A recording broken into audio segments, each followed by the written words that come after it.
Meminta hikmat kepada Allah.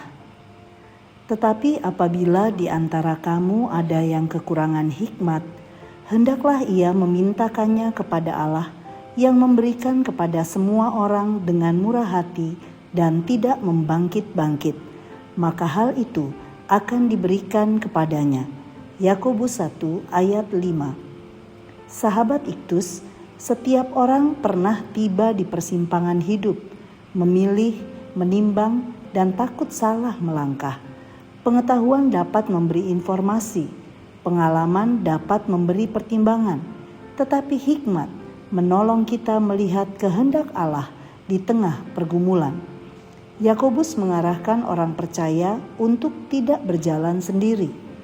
Dalam keterbatasan, kita diundang datang kepada Allah sumber hikmat yang menuntun hati, pikiran, dan tindakan. Di sanalah iman belajar tenang, taat, dan bersandar penuh kepadanya selalu. Yakobus 1 ayat 5-8 muncul setelah nasihat tentang pencobaan yang menghasilkan ketekunan. Ketika iman diuji, kebutuhan terbesar bukan sekedar jalan keluar, melainkan hikmat untuk merespon dengan benar. Kata hikmat menunjuk kemampuan rohani memahami kehendak Allah dan hidup sesuai dengan kebenarannya. Karena itu, Yakobus menekankan doa, iman, dan keteguhan hati sebagai sikap orang percaya dalam penderitaan.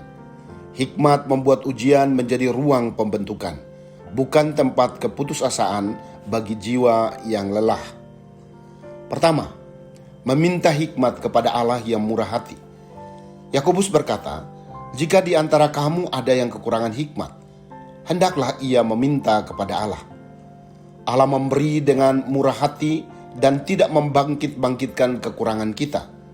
Hikmat adalah anugerah, bukan prestasi. Orang percaya boleh datang jujur, sebab Bapa Surgawi senang menuntun anak-anaknya yang membutuhkan pertolongan setiap hari di jalan yang sulit dan belum jelas bagi kita semua. Kedua, meminta dengan iman yang teguh.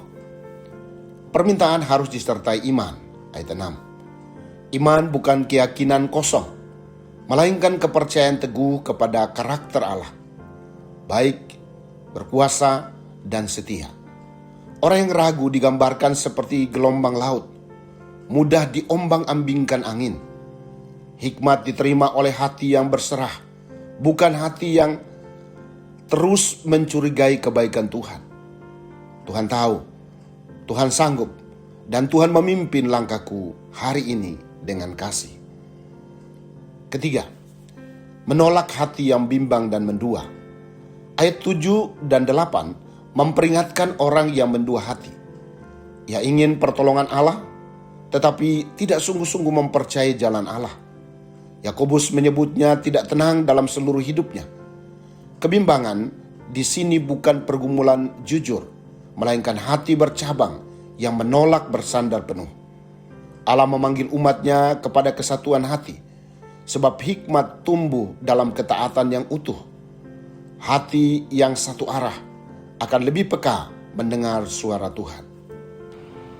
Sahabat Iktus yang dikasihi Tuhan, dalam hal apa aku paling membutuhkan hikmat Allah? Apakah aku meminta kepada Tuhan dengan iman atau dengan hati yang ragu? Bagian mana dalam hidupku yang masih menunjukkan hati mendua di hadapan Allah? Tuhan Yesus, aku mengakui keterbatasanku dalam pencobaan dan kebingunganku.